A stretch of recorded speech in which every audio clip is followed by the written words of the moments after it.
je travaille sur plusieurs choses. Je travaille notamment dans un laboratoire qui s'appelle La Forge et qui vise à faire travailler ensemble des gens du milieu académique et des gens d'Ubisoft à travailler ensemble sur des problématiques de recherche.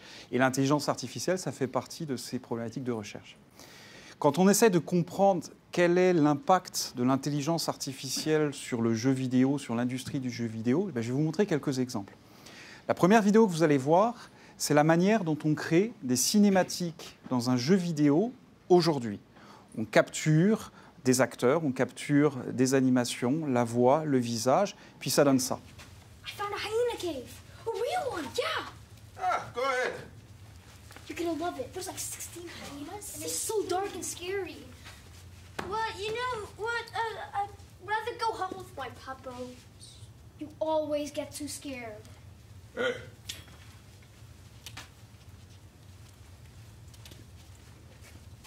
Let's go on a real hunt. Huh? All right. Come.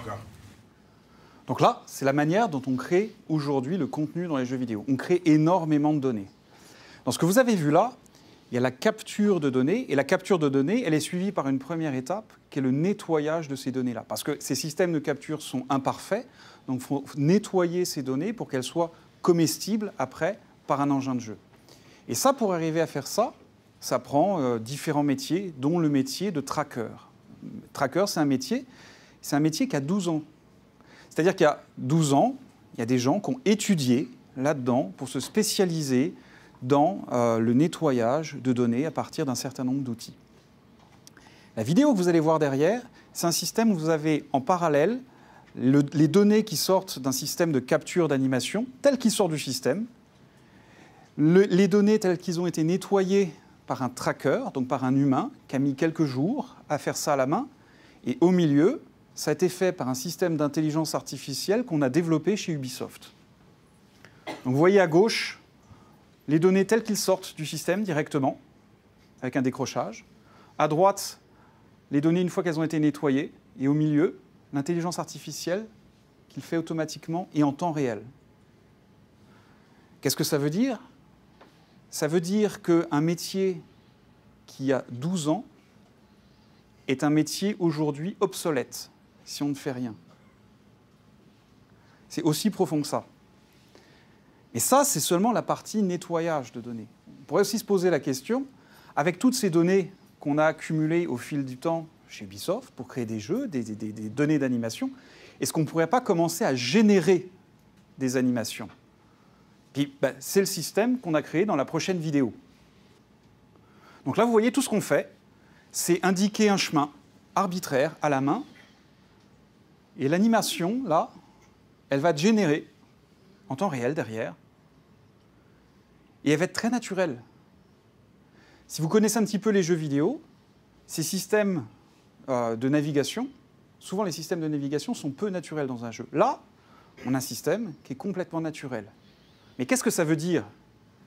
Ça veut dire qu'un animateur qui prenait du temps pour définir un style de marche, un style de locomotion, une navigation, une stratégie de navigation, là, on est en train de créer un système qui est capable de générer cette animation-là à sa place. C'est quoi la part de l'animateur là-dedans ? C'est quoi la part artistique pour créer une animation là-dedans, à partir du moment où l'intelligence artificielle est capable de faire ça ? Ok, là, je parle d'animation. Je suis en train de parler, là, de gens qui ont des métiers avec des outils qui sont en train d'évoluer. Mais quand on parle de création, on parle aussi, par exemple, d'acteurs. Parce que quand on capture les mouvements, la voix, le jeu d'un acteur, ça prend un humain derrière qui est capable de créer ces émotions-là, de créer ces situations-là. Mais où est-ce qu'est rendue l'intelligence artificielle aujourd'hui pour faire ça ? Alors j'ai une autre vidéo dont le début est en anglais, je m'en excuse, mais vous allez voir où est-ce qu'on est rendu au niveau tech. So, you ask how disruptive is artificial intelligence? Well, simply put, everything about me is driven by AI. My voice is generated from a simple text file, and then this voice drives my facial animations. 1 year ago, it would have involved a few hours of manual work to record, animate and process this dialogue. Now, it takes a few minutes. And the best? It's totally automatic and it works in any language.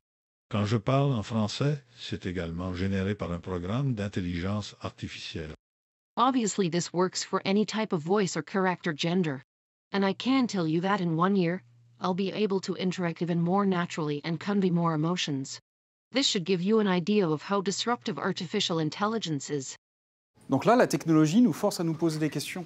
D'abord sur la vitesse d'évolution de nos métiers, leur pertinence, qu'est-ce qu'on peut encore apporter une fois qu'on a des outils qui font ça, sur la création, la créativité, sur la place de l'humain dans l'expression artistique, dans l'expression des émotions. Donc tout ça, c'est des questions qui sont assez fondamentales. Puis le problème qu'on vit tous au niveau de l'intelligence artificielle, c'est que ça va très très vite. Si on montre l'image suivante, ça c'est le résultat d'une technologie ou d'une manière de faire en intelligence artificielle qui s'appelle des GAN. Puis l'idée, en fait, elle est assez simple, elle est de prendre une base de données avec énormément de visages et puis d'avoir un système d'intelligence artificielle qui, à partir de cette base de données, va être capable de créer de nouveaux visages. Donc tous ces visages sont des photographies et on lui demande de créer des photographies de visages qui n'existent pas. En 2014, on arrivait au résultat que vous voyez à gauche. On ne s'inquiétait pas trop. En 2017, on arrivait au résultat que vous voyez ici. Ça n'est pas une photographie.